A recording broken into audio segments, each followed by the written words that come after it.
Hey everyone, welcome back to my channel. In today's video, Gouache Sketching Made Easy, I'm going to be showing you some of the step-by-step illustration processes for how I learned to sketch a lot better with gouache. I'll show you some of the things that really helped me learn how gouache behaves and some of the things that made me really start enjoying the medium. So if you're struggling with your gouache, getting muddy, streaky, or you just think that it's a weird medium to use, or if you've never tried it before and you really want to start, then I am positive that this information that I'm going to share with you will help simplify the things that you need to know about understanding gouache. So let's get into it. Okay, so let's start off with what type of gouache to use. Well, right off the bat, I 100% recommend gouache from the tube. Don't waste your time with jelly gouache.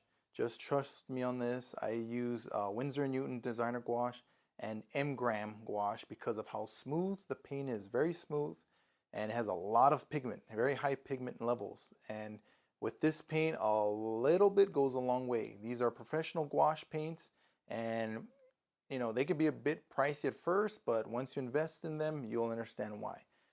If you do want to practice a bit more, do a little bit more values and studies, which I highly recommend you do, then I'd suggest getting the Winsor & Newton gouache set. They're around 20 bucks and you can really get them anywhere. Local craft chain stores, Amazon, Blix, etc. This is what I use for, experimenting and trying new techniques, and they're way less expensive than the designer and professional gouaches, but they still work very well, and you're going to get your money's worth because you'll get a lot more sketches in. Okay.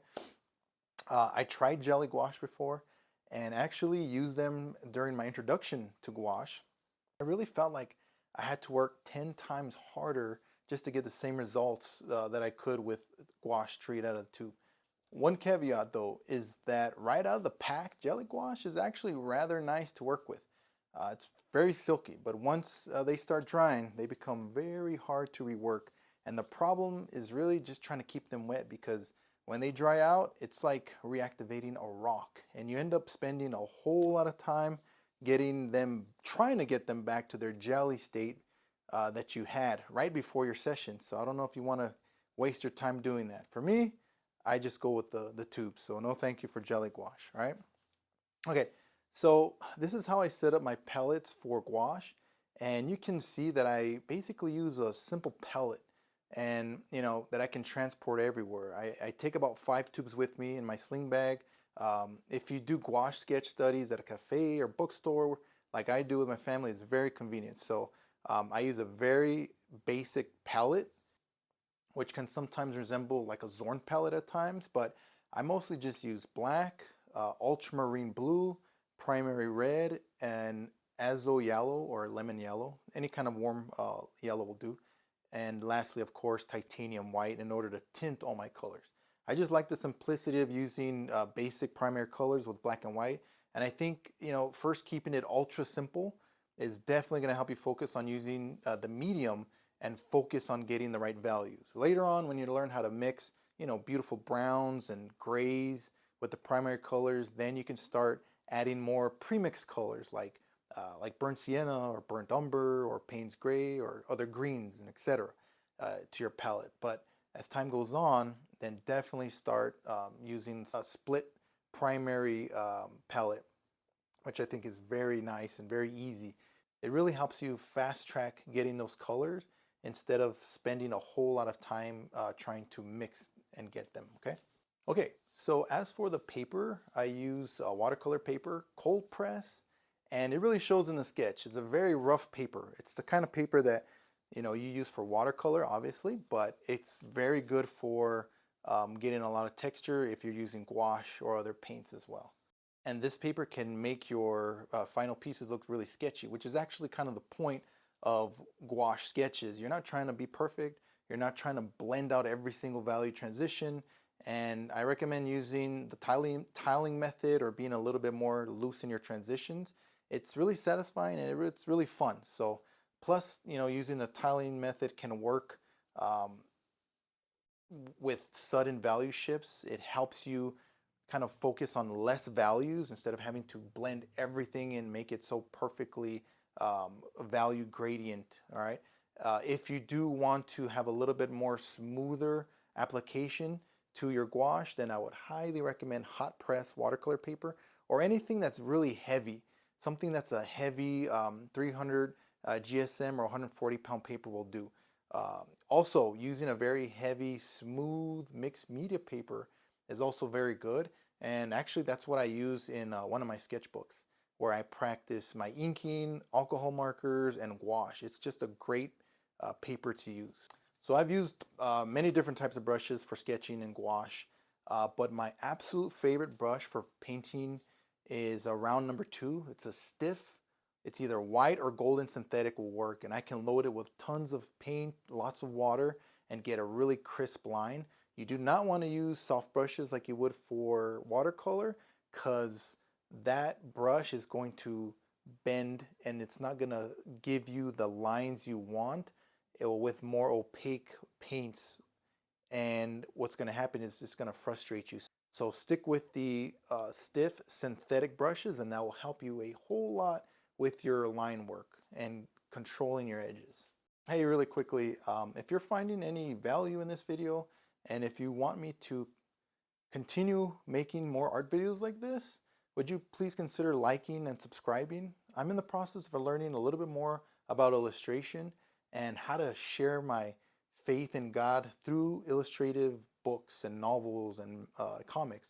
And I want to begin sharing more of this journey with you. So liking and subscribing would only help. Also, I like using any questions or comments that you might have as material for my videos.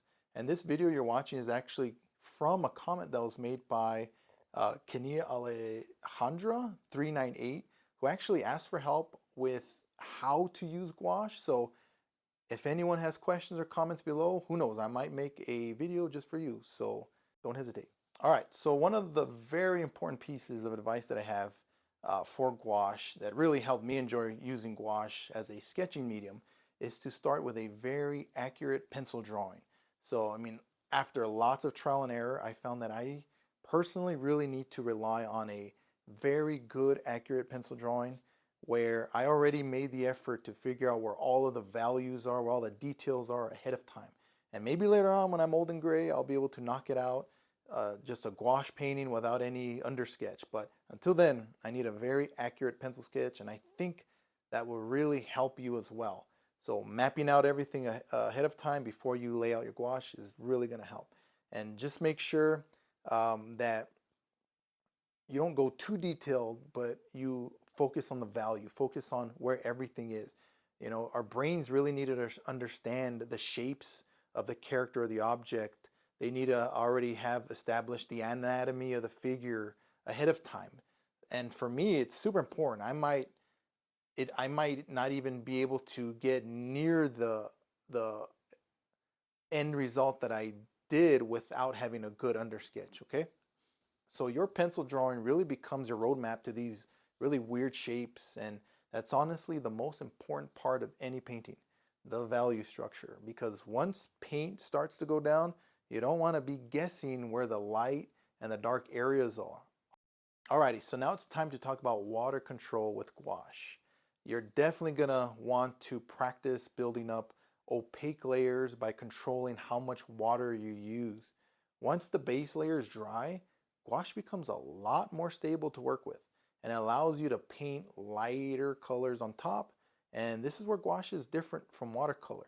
I find myself, working from dark to light with these sketches, and make sure also slowly increasing the opacity in your sketches. To really help drive this concept, I'd recommend practicing the following drills to help you work on getting the right opacity and workability with gouache. Okay, so we're gonna start off with drawing some circles. So get out a piece of paper, preferably watercolor paper. Like I said, 300 GSM is gonna work really well. It doesn't matter if it's hot or cold press. You can even do a mixed media paper. Okay, so you're gonna draw 4 small circles, about a dime size. Just practice. Now load one of your brushes straight with gouache and fill it in that tiny circle. and notice how much more effort you need to use to get it to spread. Now add a little bit of water to your brush and dip it in the gouache and paint in the circle. How much easier was that? Repeat again, adding more water every time, and you'll notice how it reacts to just a certain amount of water. Gouache really does need water to lay down smoothly, but too much water and it's going to make it act just like watercolor in terms of how it flows on paper. And knowing how gouache behaves with tiny amounts of water versus a large amount of water is very crucial for you learning more about gouache. Okay?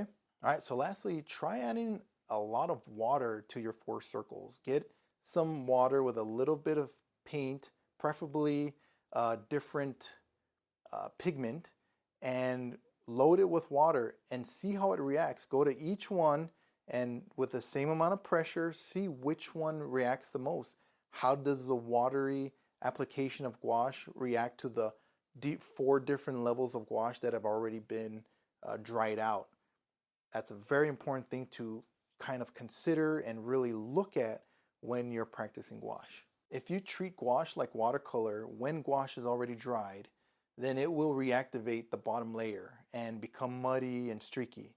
The most opaque circle with pure gouache will reactivate more than the other layers because there's a significantly larger amount of pigment. As the opacity of the circles decreases, less paint is reactivated.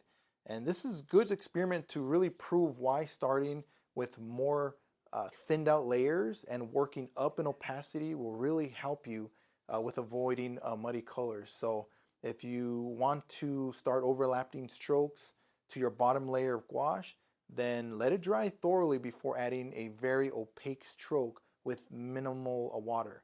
The more water you add to the top layer, the more you run the risk of reactivating the bottom colors and making it muddy or mixing colors. And whatever you do, do not scrub a lot back and forth. It's going to cause a very diluted, it's going to lift up the paint. Well, I hope you all are really enjoying this video and still learning a lot. Okay, so let's now start talking about getting the right values with gouache. And I cannot emphasize the importance of thinking in values and not so much in colors. So one mistake that I see a lot of beginners make, especially I made this mistake a lot, is that we jump straight into color and really without knowing much about value, you know. But knowing the values in a reference photo or a life and how to get them from your gouache to that value is the key to painting a very nice looking piece. So I look at my drawing and mentally separate it into light values, midtones, and shadow shapes. And for example, in this painting, the pants and the jacket she's wearing have lots of deep shadows and a tiny amount of midtones and even fewer highlights. So if you really try to see these values and get them right, then the entire painting works. I'd say that this entire video is worth watching if you only learn this one thing that I just mentioned to you about gouache or painting in general. It's getting the values right. And I'd recommend practicing this amazing drill to help you work on getting the values right with gouache. So get out a piece of paper, watercolor paper preferably, or mixed media paper, and draw 1/4 size circle. Now I want you to pick any color you want and mix it with the tiniest amount of black so that you get a really deep value. Now this is very important, so stay with me. Mix enough of your darkest value to make a little bit larger than 1/4 size swatch and put in a bit of the white gouache next to it, and now start adding a tiny bit of white to the bottom of your main color swatch. Create a separate conjoined swatch next to it, but do not replace your deepest value. Don't swatch over it. Swatch to the side. Now repeat this 1 or 2 more times, which will help you get lighter tints of value from your original swatch. And make sure each successive swatch is a shade or 2 lighter than the original darker swatch. And congratulations, you now have all the values you need to create a pretty good gradient of any color you choose. And now practice adding in those values to your circle. I want you to make a sphere.